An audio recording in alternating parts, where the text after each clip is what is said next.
মার্কিন president Donald Trump আপাতত থামলেন, পাল্টা শুল্ক আরোপ তিনি স্থগিত করেছেন 3 মাসের জন্য।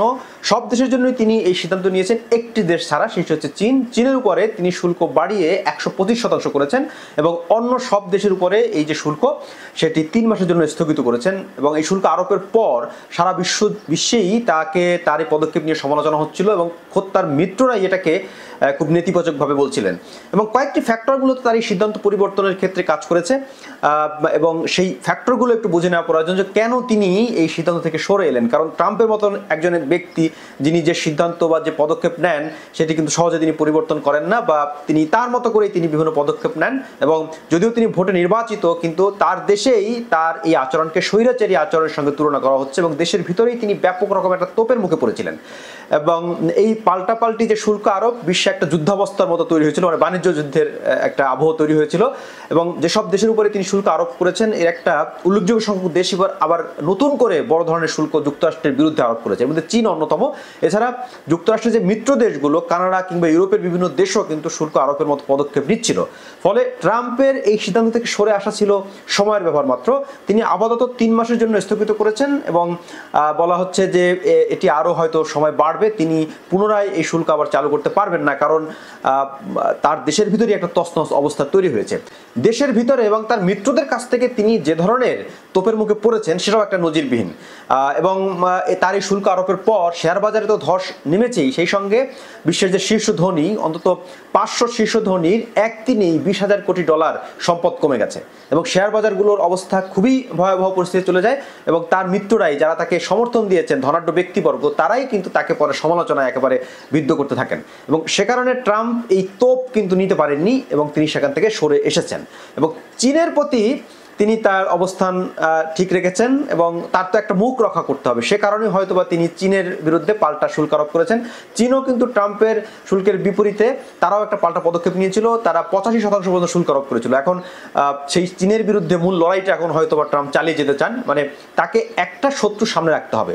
সাধারণভাবে এ ধরনের রাজনীতি যারা করেন, মানে পাতলা জাতীয়তাবাদের যে রাজনীতি, যে তাদের একটা শত্রু সামনে হাজির রাখতে হয় এবং দেশের জনগণকে বোঝাতে হয়, দেখো এই শত্রু আমাদের আছে এবং তার থেকে বাঁচানোর জন্য কিন্তু আমাকে ভোট দাও। এবং ভোট দেওয়ার পরে যেটা হয় যে এই ধরনের সরকার প্রধানরা তারা কিন্তু আসলে সবকিছু ঠিকভাবে সামাল দিতে পারেন না, নানা রকমের জনপ্রিয় পদক্ষেপ নিতে গিয়ে তারা কিন্তু হিতে বিপরীত হয়, তারা ধরাশয়ী হন। ট্রাম্পের ক্ষেত্রে এক্স্যাক্টলি সেটিই ঘটেছে। এবং ট্রাম্প যে শুল্ক চীনের উপর এখন জারি রেখেছেন, এটা নিয়েও যুক্তরাষ্ট্রে বেশ তোলপাড় চলছে। একটি বড় কারণ হচ্ছে যে চীন থেকে বিভিন্ন ধরনের পণ্য যুক্তরাষ্ট্রে যায় এবং সস্তায় সে পণ্যগুলো সেই পণ্যগুলো যুক্তরাষ্ট্রের নাগরিকরা কিনতে পারেন। এবং শুধু যুক্তরাষ্ট্র নয়, চীনের পণ্য কিন্তু বিশ্বের সব দেশেই খুব সস্তায় যায়, মানে অন্য দেশগুলো এত কম দামে এত ভালো মানের পণ্য কিন্তু তৈরি করতে পারে না। এখন পর্যন্ত চীনের বিকল্প কোনো দেশ তৈরি হয়নি। হয়তো অন্যান্য দেশ যে পণ্য 10 টাকায় তৈরি করতে পারবে, চীন সেটি 5-6 টাকায় তৈরি করে দেবে আপনাকে ওই কাছাকাছি মানের পণ্য। ফলে বিশ্বজুড়েই চীনের পণ্যের চাহিদা রয়েছে, যুক্তরাষ্ট্রেও রয়েছে।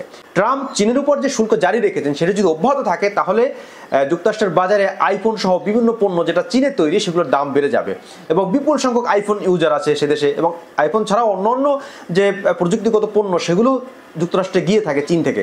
ফলে সেই পণ্যগুলো যেটির দাম 100 টাকা, সেটি এখন থেকে তাদেরকে অনেক অনেক বেশি দামে কিনতে হবে যুক্তরাষ্ট্রের নাগরিকদের। সুতরাং সেই নাগরিকরা বিষয়টিকে ভালোভাবে নিচ্ছেন না।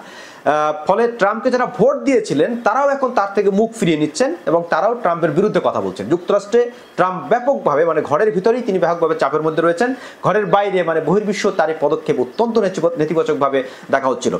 বাংলাদেশের প্রধান উপদেষ্টা ডক্টর মোহাম্মদ ইউনূস 3 মাসের শুল্ক স্থগিত করার জন্য একটা আবেদন করে চিঠি পাঠিয়েছিলেন এবং এক্স্যাক্টলি 3 মাসই ট্রাম্প এটি স্থগিত করলেন। এটি কাকতালীয় কিনা আমরা জানি না, তবে সরকারের অনেকে এটা নিয়ে একটা ক্রেডিটও নিচ্ছেন যে প্রধান উপদেষ্টার কথাই রেখেছেন ডোনাল্ড ট্রাম্প। আসলে সেই ব্যাপারটি ঘটেছে কিনা আমরা জানি না, তবে মিলে গেছে আর কি। প্রধান উপদেষ্টা 3 মাসের জন্য চিঠি স্থগিত করার জন্য চিঠি দিয়েছিলেন, ট্রাম্পও সেটি করলেন। যে কারণে হোক না কেন, এটা একটা স্বস্তির খবর। বাংলাদেশের জন্য তো স্বস্তির বটেই, বিশ্বজুড়েই একটা স্বস্তির খবর যে ট্রাম্প আপাতত থামলেন এবং মোটামুটি বলা যায় যে তিনি রণে ভঙ্গ দিলেন বা ইউটার্ন নিলেন।